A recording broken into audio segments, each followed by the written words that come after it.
The Rusted Road. In a forgotten corner of a sprawling junkyard, an old car lay half buried beneath a mountain of rusted metal and shattered glass. It was a vintage model, once a beauty, now a relic of time. Its paint, a faded maroon, flaked away like dried blood, and its windows were shattered, allowing shadows to creep in. But it wasn't just the years of neglect that made it unsettling.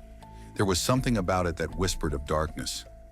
One stormy evening, a mechanic named Tom, who had a reputation for bringing the dead back to life, stumbled upon the car. Drawn by a strange compulsion, he decided to rescue it, believing he could restore its former glory. Ignoring the warnings of his friends about the eerie tales surrounding the junkyard, he towed the car back to his garage. As he began to work on the vehicle, strange occurrences unfolded. Tools would go missing, only to be found in odd places. The air in the garage thickened, filled with a heavy tension that seemed to pulse with every beat of Tom's heart. At night, when he worked late, he swore he could hear a low hum emanating from the car, a sound that vibrated deep within his bones. Weeks passed, and the restoration progressed. But as Tom polished the chrome and buffed the body, he felt an inexplicable connection to the car. It was as if it was awakening, its spirit stirring from a long slumber. Yet he couldn't shake the feeling that something was very wrong. One evening, while testing the ignition, the engine roared to life with a thunderous growl. The car shook violently, and the lights flickered ominously.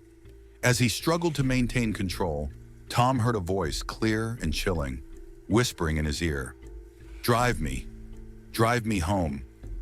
Terrified, he stumbled back, realizing the car was more than just a machine.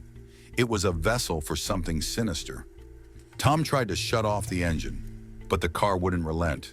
The wheels began to spin, and the vehicle lurched forward, pulling him along as it barreled out of the garage and onto the empty streets. The road blurred beneath them, and the car's speed increased, navigating through twists and turns as if it had a mind of its own. Tom fought against the steering wheel, but it was futile. The car had a destination, and it was calling him to follow. They sped toward the junkyard, the night thick with fog. As they neared the site, Tom could see the silhouettes of other vehicles, long abandoned and forgotten. The whispering intensified, now a cacophony of voices urging him to embrace the darkness. Finally, the car screeched to a halt in the very spot where it had been unearthed. The engine quieted, but the air was charged with a malevolence that made Tom's skin crawl. He stepped out, his heart pounding, and was immediately surrounded by an otherworldly glow. The shadows of the junkyard began to twist and form into grotesque figures, the lost souls of those who had once owned the cars scattered around him. "Join us," they moaned, their voices a haunting melody. "We were once like you." Desperate, Tom turned to run, but the car's doors slammed shut, trapping him inside. The spirits surged forward, dragging him into their dark embrace. As he screamed, the engine roared back to life, and the car began to transform, its body shimmering with the ethereal glow of the damned.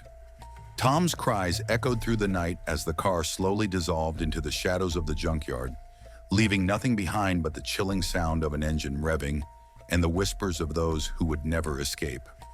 Now the car waits, a rusted predator in the moonlight, for the next unwary soul to restore it, each restoration binding them deeper into its cursed existence, forever trapped in a cycle of horror.